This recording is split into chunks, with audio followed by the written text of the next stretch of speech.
You wanted to understand the challenges of elementary school students with type 1 diabetes, Yeah. what it means for them, their Right. families, and the schools. Absolutely. We've got research articles, Yeah. medical guides, Yeah. and even insights from educators and psychologists. Mhm. Quite the stack. It's a lot. Yeah, You're ready to dive in? absolutely. There's a lot to unpack here. Okay. It's a condition that often gets oversimplified, Right. and we're going to uncover those hidden layers, Yeah. especially for these young students. Perfect. Yeah. Yeah.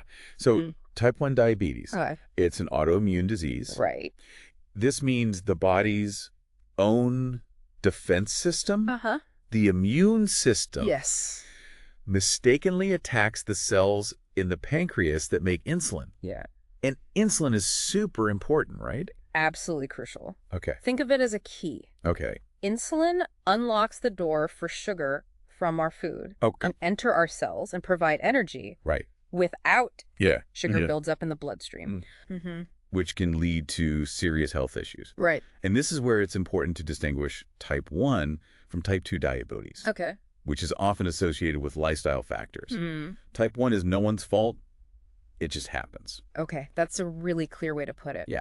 So let's put ourselves in the shoes of an elementary school student living with type 1 diabetes. Okay. What does their daily life actually look like? Instead of worrying about who to play with at recess, Right. they're constantly calculating carbs and checking their blood sugar. Okay. These kids need to monitor their levels multiple times a day, Mm. which means pricking their fingers for blood tests. Yeah.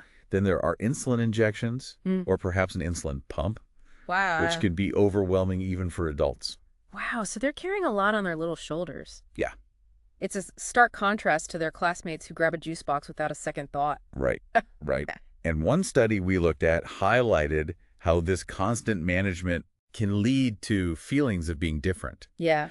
Imagine having to sit out during certain activities Oh. or facing confused looks from classmates who don't understand why you can't have that birthday cupcake. That makes my heart ache a little, honestly. Yeah. It's tough enough navigating the social scene in elementary school without this added layer. Absolutely. Yeah.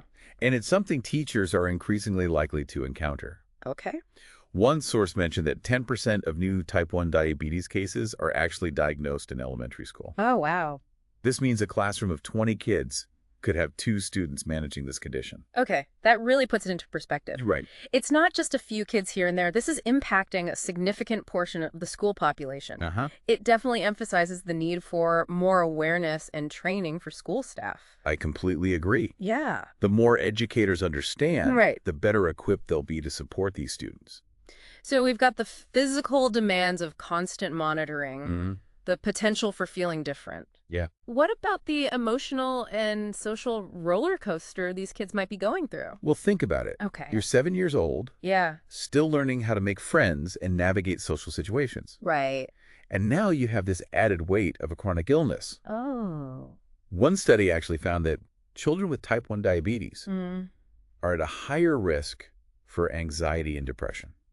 That makes sense. Yeah, It's a lot to process, especially at such a young age. exactly. Yeah. And it can manifest in different ways. Okay. They might be anxious about checking their blood sugar in front of classmates, or maybe they feel excluded from pizza parties because of dietary restrictions. Right. It's not always overt bullying. Yeah. Sometimes it's the subtle feeling of being left out Yeah. or not fully understood. You know, while reading through these sources, Yeah. one example really stuck with me. Okay. A child struggling to focus during a crucial test Oh. because of something called a hypoglycemic episode. Can you explain what that is and why it happens? Of course. Okay. Hypoglycemia simply means low blood sugar. Okay. It's a common occurrence for those with type 1 diabetes, especially if they miscalculate their insulin dosage or skip a meal. So what does that look like for the child? Imagine feeling dizzy, confused, maybe even shaky or weak. Wow. Your brain isn't getting the fuel it needs to function properly. Right. Not exactly a recipe for acing a test. This exactly not. Yeah. It highlights how intertwined the physical and academic aspects of this condition are. Right. Yeah. And repeated hypoglycemic episodes can have a real impact on a child's learning and academic progress. Right. And of course, there are also the potential missed school days for doctor's appointments. Right. Or if they're simply not feeling well. Of course. Yeah. It sounds like it's a constant balancing act for these kids. Yeah. Managing their health while trying to keep up with school and everything else. It makes me wonder about the resources and support available to them. You're right to bring that up. Yeah. Fortunately, we're seeing positive steps. Okay. The Israeli education guidelines, for instance, actually acknowledge the need to assist these students. That's great. That's a huge win for accessibility and inclusion. Can you elaborate on what those guidelines entail? Sure. What kind of support is being provided in schools? Absolutely. Okay. The sources highlight the crucial role of dedicated medical aides in schools. These individuals are trained to assist with blood sugar checks, administer insulin if needed, and respond effectively to emergencies. Wow. They act as a safety net for these students, allowing them to focus on their studies without constant worry. That's such a relief to hear. I'm Yeah. curious, though, was this always the case? Okay. How did schools manage before these guidelines were implemented? It was definitely more challenging. Right. And even now, Yeah. it's not enough to simply have a medical aide on staff. Okay. The research emphasizes the need for comprehensive training for all L school personnel. That makes sense. Right. Teachers, administrators, Wow. even cafeteria staff Right. should have a basic understanding of type 1 diabetes and how to respond appropriately. Exactly. Right. It's about creating a culture of understanding and support. Okay. Imagine a teacher who can recognize the signs of a hypoglycemic episode and knows to have glucose tablets on hand. Right. Or a physical education instructor who can adjust activities Yeah. to accommodate a student's needs. Okay. It's about fostering an environment where these children feel safe and empowered to manage their condition. It's a team effort for sure. It is. And speaking of support systems, let's talk about the family. Okay. It's easy to overlook the immense pressure and emotional toll this takes on parents and siblings. You're spot on. Yeah. It's a shared journey. And the families of these children often bear the brunt of the responsibility. Right. It's a constant balancing act, managing medical needs, navigating school communication, dealing with insurance, all while striving for some sense of normalcy. One article I read described it as a chronic state of high alert. Wow. Which I thought was incredibly powerful. Yeah.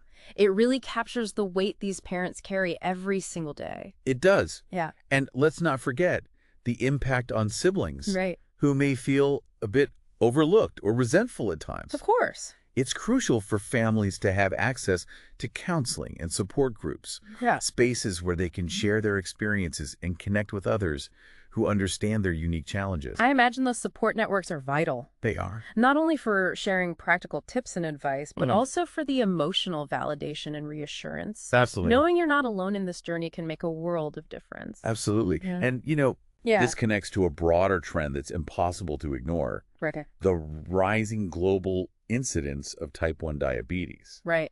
It's not just a local issue. Yeah. It's something we're seeing worldwide. That was a point that really struck me in the research, too. It's not just about genetics or family history. Right. There seem to be environmental factors involved as well, right? Definitely. Yeah. Researchers are still investigating the causes. Right. But this global increase suggests that lifestyle alone can't fully explain it. Right.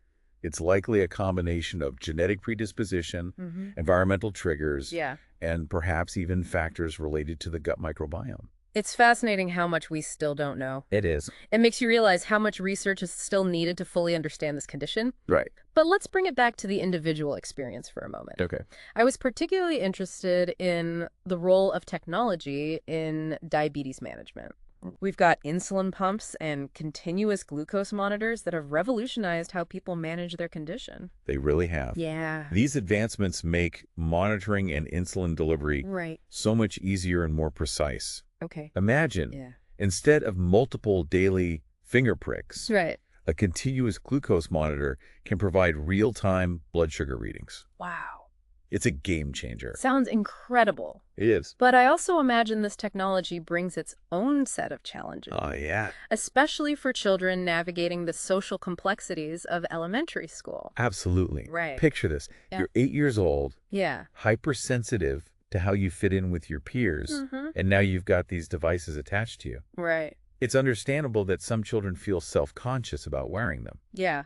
worry about malfunctions, Yeah. or even become overly reliant on the technology. So it's a double-edged sword. It is. On one hand, Yes. these devices make life so much easier and safer. But on the other hand, they add another layer of complexity to an already challenging situation. Exactly. Yeah. It's about finding a balance, Yeah. harnessing the power of technology, while also providing the emotional support and resources these children need to thrive. Of course. Yeah. This brings us to a crucial aspect of our discussion. Okay. Fostering a supportive school environment. Right. It's not just about having medical protocols in place. It's about creating a culture of understanding and acceptance. Okay, let's get practical. Yeah. What are some concrete examples of how schools can make a real difference? One powerful approach highlighted in the research is open classroom discussions about diabetes. Okay. It's about normalizing the condition, making it less of a taboo topic. Right. Imagine a teacher taking the time to explain type 1 diabetes in age-appropriate terms, Okay. emphasizing that it's nobody's fault Yeah. and that their classmate with diabetes is just like them in every other way. That's such a simple yet effective way to foster empathy and understanding among classmates. It is. I can see how that would make a huge difference in a child's experience. It can. Yeah. And it doesn't stop there. Okay. Schools can adapt activities to ensure inclusivity, be flexible with break times to accommodate medical needs, Right. and have clear emergency protocols that everyone understands. Yeah. It's about making the school day as seamless as possible for a child with diabetes. It sounds like it's all about creating that sense of belonging. It is. That feeling that you're accepted and supported for who you are, which is so crucial for any child, Absolutely. but especially for those facing unique challenges. Yeah. This deep dive has really opened my eyes to the multifaceted nature of type 1 diabetes in elementary school. Right. It's so much more than just a medical condition. It is. It's a lived experience that touches every aspect of a child's life. You're absolutely right. It is. It's a constant interplay of physical, emotional, and social factors. And it's a shared experience involving not just the child, but their family, their school, and ultimately the entire community. Which leads me to a question for you and for our listener. What role can W play in creating more inclusive and supportive communities for children with chronic illnesses like type 1 diabetes? That's the question, isn't it? And I think it starts with awareness. The more we understand the realities of these conditions, not just the medical aspects, but the day-to-day challenges these kids and families face, the better equipped we are to offer genuine support. So it's about moving beyond just awareness ribbons and social media posts. It's about action, right? Exactly. It's about advocating for better resources, supporting research efforts, and most importantly, creating a culture of empathy and inclusion in our schools and communities. It's about making sure these kids feel seen, heard, and supported. I love that, a culture of empathy. That's what I'm taking away from this deep dive. We've gone from the biology of type 1 diabetes to the emotional hurdles these kids face. And honestly, it's made me realize this is just one condition. There are countless other chronic illnesses that children are dealing with every day. That's a crucial point. What we've discussed today has implications for how we approach childhood chronic illness as a whole. It's about moving beyond just treating the symptoms and embracing a holistic view that considers the child's entire world, their emotions, their social circles, their academic journey. So as we wrap up this deep dive, is there one key takeaway you hope our listener will carry with them? I'd say this knowledge is empowering. The more we understand about these conditions, the better we can advocate for change and create a world where every child, regardless of their health challenges, feels supported and empowered to thrive. Beautifully put.